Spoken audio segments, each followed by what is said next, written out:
चंद्रपुरात एक धक्कादायक प्रकार उघडकीस आला आहे। तरुणाने डॉक्टरकीसाठी नीटची परीक्षा पास होऊनही आत्महत्येसारखं टोकाचं पाऊल उचललंय। आत्महत्या केलेल्या तरुणाचं नाव अनुराग अनिल बोरकर, वय वर्ष 19 असल्याचं समजतंय। अनुराग हा नीटची परीक्षा उत्तीर्ण झाला होता, तरीही त्यानं असं टोकाचं पाऊल उचलण्याचं नेमकं कारण काय होतं, असा प्रश्न आता अनेकांना पडला आहे। नमस्कार, मी क्षितिजा देशमुख आणि आपण बघताय लोकमत। अनुराग सोबत नेमकं काय घडलं?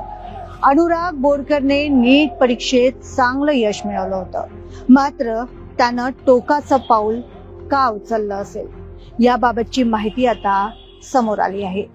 डॉक्टर व्हायचे नसल्याने त्याने गळफास घेऊन आत्महत्या केल्याची धक्कादायक घटना चंद्रपूर जिल्ह्यातील नवरगाव येथे घडली आहे। अनुराग अनिल बोरकर असे मृतक विद्यार्थ्याचं नाव असून त्याने सुसाईड नोट मध्येही डॉक्टर व्हायचं नसल्याचं नमूद केलं आणि त्यातूनच खरं कारण आता समोर आलं आहे। नीट सारख्या परीक्षेमध्ये अव्वल यश मिळवलेला जो मृतक आहे त्याला 99.99% मार्क्स मिळाले होते। उत्तर प्रदेशातील गोरखपूरमध्ये त्याला वैद्यकीय महाविद्यालयात प्रवेश देण्यात आला होता। पण प्रश्न हा होतो आहे की 99.99% गुण मिळवलेल्या विद्यार्थ्याला महाराष्ट्रात कुठल्याच मेडिकल कॉलेजला ऍडमिशन मिळाली नव्हती का? त्याने गोरखपूर सारख्या ठिकाणी MBBS प्रवेशासाठी तो जाणार होता आणि त्याच पूर्वी त्यानं आपलं जीवन संपवलं होतं। मृत तरुण असलेल्या अनुरागने नीट मध्ये 99.99% गुण मिळवले होते। ओबीसी प्रवर्गातनं त्याने 1475वा क्रमांक पटकावला होता आणि त्याच्या या यशाचं सर्वत्र कौतुक देखील होत होतं। पण त्याने घरातच गळफास घेतला, आत्महत्या केली। या घटनेमागे चंद्रपुरात हळहळ व्यक्त केली जात आहे। पोलीस देखील या घटनेचा तपास घेत आहे।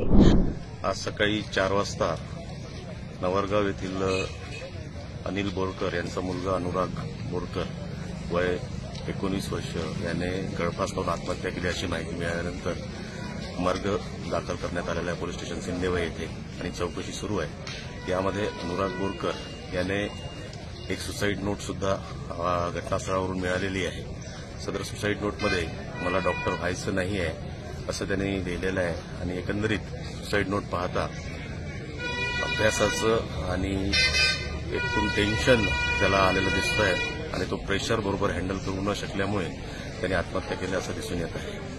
परंतु अनेक प्रश्न अनुत्तरित आहेत, जसे की त्याला महाराष्ट्रातल्या कुठल्याही मेडिकल कॉलेजमध्ये दाखला मिळाला नाही का? त्याने उत्तर प्रदेशातील गोरखपूरमध्येच का ऍडमिशन केली असेल? आणि त्याला जर मेडिकलमध्ये शिकायचं नव्हतं, मेडिकल फील्डमध्ये एज्युकेशन घ्यायचं नव्हतं, जसं की त्याने आपल्या सुसाईड नोटमध्ये लिहिलं होतं, मग त्याने कधी घरच्यांसमोर हा प्रश्न बोलून दाखवला नाही का? कधी कुणाजवळ त्यांनी याबद्दल कुठलीही वाच्यता केली नसेल का?